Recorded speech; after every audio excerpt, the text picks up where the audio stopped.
السلام عليكم اخواني اخواتي، كي دايرين؟ لاباس عليكم؟ كنتمنى ان شاء الله يلقاكم هذا الفيديو في احسن الاحوال وتكونوا ان شاء الله بصحه جيده. اليوم ان شاء الله غنشارك معكم هذا الشكلاط ديال الدهن هذا اللي كيجي زوين والمذاق ديالو هذا مختلف على داك الاخر اللي كنت سبقت وشاركته معكم من قبل. ومع هذا واحد الاضافه عاوتاني ضفتها ليه وهكا كيعطي واحد المذاق زوين وبنه. وهنايا كنبغي نقول لكم ما تنسونيش اخواني اخواتي من التعليقات ديالكم واللايك ديالكم.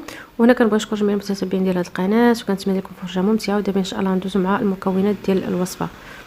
هنايا كما كتشوفوا عندي جوج باكيات ديال الكاكاو، بودره ديال الكاكاو اولا جوج المعالق ديال بودره الكاكاو. هنايا عندي 4 ديال البسكويت ديال درهم ديال جولدن، خدمت غير بهذا. هنايا عندي معلقه كبيره ديال اللوز سبق لي كنت حمرتها من قبل وطحنتها.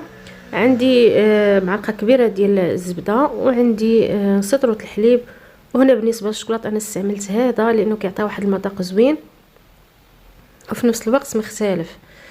هنايا غادي ندير الحليب حتى غادي يسخن ليا، وماشي غير يسخن يعني راه بحال غيفيض نيس كاع، غادي يبقى غير واحد شويه غادي وخاصو يطلع. غادي نخليه حتى غيبدا يدير ديك الكشكوشه هكا باش غادي يبغي يفيض. انا في هذه الاثناء هذه غادي نوجد انايا بالنسبه لي هنا غادي نوجد هاد لي بسكويت ديالي غادي نحطهم، يعني يكونوا عندي واجدين. كما كتعرفوا دابا راه الحل يعني بارد وفي نفس الوقت الحليب راه ينفع كيتحط دغيا كيولي بارد.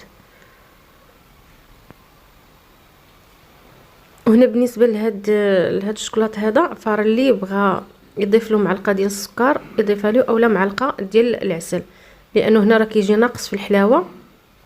هنا كما كتشوفوا فراه الحليب هو بدا يعني راه قريب يطلع. غنضيف له، غادي نحيدو، غادي نضيف له الشوكولاط، غنضيف له داك البسكوي. وهنا غادي نبدا نحركهم هكا باش تحركوه دغيا باش هكا قبل ما يبرد داك الحليب. صافي من بعد غنزيد له جوج باكيات ديال البودره ديال الكاكاو. وهنا باش ما خسريتو البودره الكاكاو تكون مزيانه يكون احسن، انا حيت كنسال عليا الاخر اللي كنشري، يعني اكتفيت غير بهاد جوج كانوا لقيتهم عندي. هنايا خصكم تحركوه هنا مزيان باش ما يبقاش هكا مكور، وفي نفس الوقت يذوب هذاك البسكوي اللي خصو يذوب. ما الشوكولاط راه هذاك الشوكولاط راه هو دغيا تيذوب. صافي من بعد هنايا غادي نحيد هاد سباتول، غادي ناخذ هذا الميكسور باش غادي نطحنو. واللي ما عندوش الميكسور يطحنوه في الخلاط الكهربائي، وبالحق يكون ديال الزاج حيت هذا ديال الميكا مع هذا شويه باقي سخون شويه، وهذا خصو يتطحن. هنا كما كتشوفوا انا غادي نطحنوه هنا مزيان باش ما يبقاش ليا دوك الطروفات ديال البسكوي ولا شي حاجه، ولا حتى داك بالنسبه لبودره الكاكاو ما تبقاش هكا مكوره، يعني باش ما طحنتوه مزيان. صافي هنا من بعد ما غادي نطحنو غادي نرجعو لفوق البوطه. صافي هنا غادي نحرك، غادي نبقى نحرك مزيان وما غاديش نزقى بالتحراك بالمره، يعني يدكم تكون خفيفه معاه في التحراك، حيت لانه هاد الفتره هادي ملي الا خليتو غير واحد شويه دغيا غيتحرق. يعني هكا في الجناب حركوا الجناب، حركوا لتحت مزيان، المهم هكا دوروا عليه كامل ولتحت، ديما لتحت، ركزوا ثاني على التحت وعلى الجناب التحتانيين لحقاش راه كما قلت لكم راه دغيا كيتحرق. هنا غتخليوه هنا حتى غيتقال، راه شو بدا كيتقال وحتى بدا كيتكور واحد شويه، لانه هكا باش كيبدا يبان لكم. انا هنا راه حاولت ما امكن اني ما نسرعش لا فيديو باش تشوفوا هكا كيفاش يعني في الخدمه ديالو كيفاش، لانه بعض المرات ملي كنسرع على فيديوز كتقدر تكون شي حاجه كتفوت ما كتفهمش مزيان.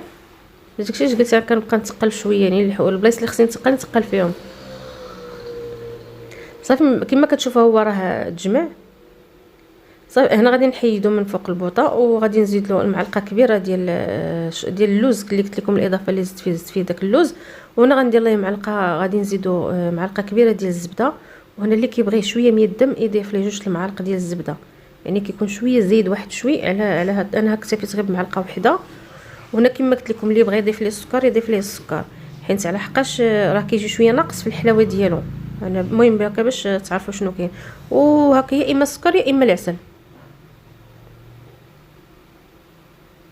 ولكن كتضيفوه قبل. الا كنتو غديفوا السكر ضيفوه قبل هكا مع الحليب ملي تيكون قبل باش هكا الوقت اللي ديروا الحليب كيسخن كيكون هو مع ديك السخونيه صافي كيذوب. هنا من بعد ما دابت ديك الزبده، هنا دابا غادي نخلطو مزيان هنا باش ما خلطوه يكون احسن، لانه حيت هنا باش كتفاداو دوك الكويرات اولا التكتلات اولا دوك الحبيبات ديال الشوكولاط وديال الكاكاو ديال البسكوي، عفوا ديال البسكوي حتى هو. وحتى انه ملي كتعاد ترجعوه يطيب راه كيبدا يتكور عاوتاني واحد شويه. هنا كما كتشوفوا فكان هذا انا خليته حتى برد، من بعد ما برد درته في قرعه باش نوريكم غير العبار شحال خرج ليا. خرج ليا دي عامره وخرج ليا الزلافه هذه، وراه الزلافه حتى هي راه تقريبا بحال القرعه. يعني معناه هذا كيجي مزيان لواحد الانسان كيصايبو ويحطو في الدار، وكيجي هو كيبغي يخدم به الانسان شي حاجه ديرو في الكريب، في المسمان، في البغرير، وهكا في الخبز علاش لا. يعني وهذا راه كيتكال بزاف وكلشي كيبغيه، يعني كاين الصغير كاين الكبير. فكان هذا هو الوصفه ديال اليوم. كنتمنى اللي يعجب ليكم، كنبغي نشكركم بزاف، وكنقول لكم حتى الفيديو اخر ان شاء الله، وكنقول لكم السلام عليكم وكنتمنى لكم التوفيق.